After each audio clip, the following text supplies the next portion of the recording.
Aussie Beach TV.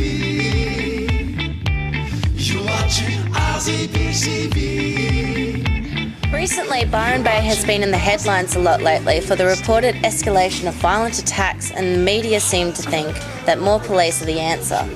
In fact, all over Australia, people are asking for more police in their communities to guard against crime.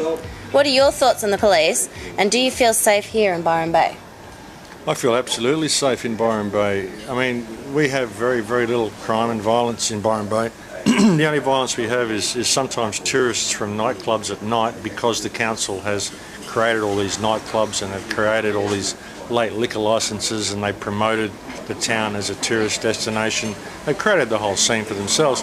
Recently there was a report on the ABC or Channel 7 about some violence in town. This was actually staged by the police. I'm certain of it, because we came to town that day and there was the ABC News crew set up on the roundabout filming down the street. And I said to a friend of mine that day, I said, oh look, the news crew's in town. I bet we see some violence in town tonight. That night, about 11 o'clock, there was actually an area next to the crossing in town that the the ABC News crew had barricaded off so they could have their camera there focused on the crossing. Oh. Then, of course, right on cue, some people walked across the crossing.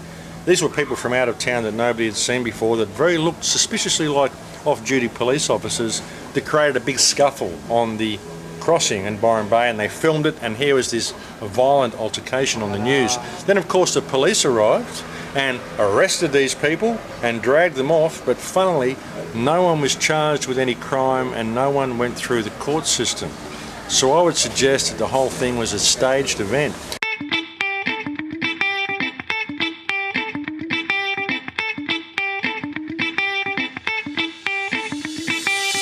Well, it was done because Byron Bay Police had been trying to put cameras in town, and the whole town was up in arms about it and didn't want it. So of course later that week they had a violent altercation on the crossing, and they got to put cameras in the very next week. This is another false flag attack, and I put it to the Byron Police that you guys staged that attack, and that the news team was involved. They were here right on the right day. They were filming the town. The whole thing was a setup, and you guys are a bunch of liars. Exactly. You're watching Aussie Beach TV. The hottest girl. Yeah, you almost got into a fight the other day, didn't you, Robbo? Yeah, well, that's when you help an old lady that doesn't want it. She smacked me with her bag. You know, I'm glad the fake cameras are there now to protect me, and I feel a whole lot safer with a whole bunch of weird people watching my every movement. She did score me some weed too as well, so that kind of helped. The hottest girl.